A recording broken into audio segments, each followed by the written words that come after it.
दुनिया के सबसे बड़े शिखर माउंट एवरेस्ट को सर करने की शुरुआत 1921 से ही हो चुकी थी, लेकिन उसकी चोटी तक कोई नहीं पहुंच पा रहा था। और एवरेस्ट की चोटी तक पहुंचना इतना आसान भी नहीं था, क्योंकि वहां तक पहुंचने के लिए बेहद ही मुश्किल और खतरनाक हालातों से गुजरना होता था।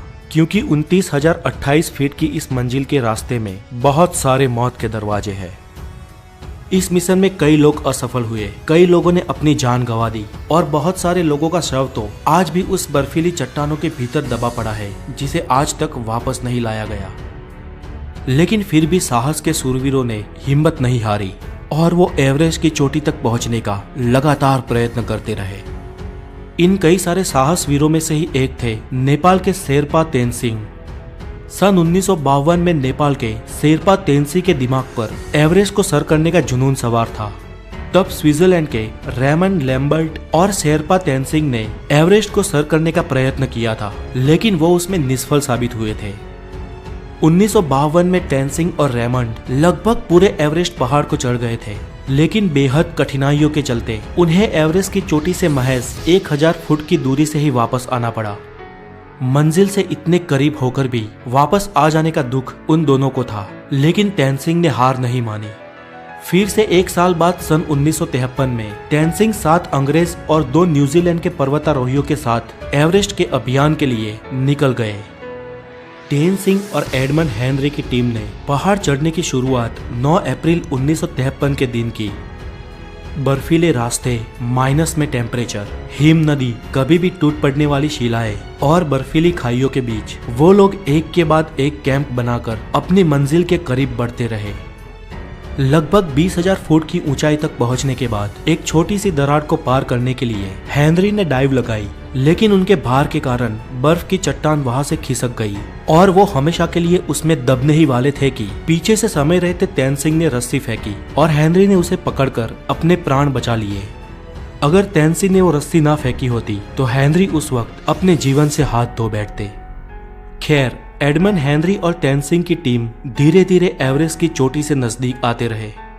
उनसे पहले चढ़ाई को शुरू करने वाली चार्ल्स इवान की 9 सभ्यों की एक टीम थी, जो तेनसिंह की टीम से पहले एवरेस्ट को चढ़ने वाली थी। अगर किसी कारण इवान्स की टीम एवरेस्ट में चढ़ने को निष्फल हो या चढ़कर वापस आ जाए, उसके बाद ही तेनसिंह की टीम को आगे बढ़ना था। हेनरी और तेनसिंह की टीम ने लगभग आधे से ऊपर एवरेस्ट को सर कर लिया था। एवरेस्ट की चोटी से पहले आने वाली ये आखिरी छोर सबसे खतरनाक माना जाता है, जहां पर पहुंचते पहुंचते कई लोगों ने आखिर में अपनी जान गंवाई है। एक तरफ इवान्स की टीम इनसे पहले आगे बढ़ रही थी और 26 मई के दिन माउंट एवरेस्ट के शिखर से वो लोग सिर्फ 300 फुट की दूरी पर थे। लेकिन इवान्स और उनके साथी बहुत थक चुके थे। उनके शरीर ने जवाब दे दिया था। उनमें अब एक कदम भी आगे बढ़ाने का हौसला नहीं था और वो चोटी से सिर्फ 300 फीट की दूरी पर वापस लौट गए। यहाँ पर इतिहास किसी और के नाम पे ही लिखा जाने वाला था।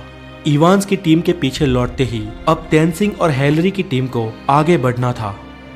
रात में सोने के बाद सुबह तेनसिंह और उनकी टीम ने अपनी मंजिल की तरफ कदम बढ़ाए। तापमान -27 डिग्री सेल्सियस था। परिस्थिति बहुत कठिन थी, फिर भी इन साहसिकों ने हिम्मत नहीं हारी।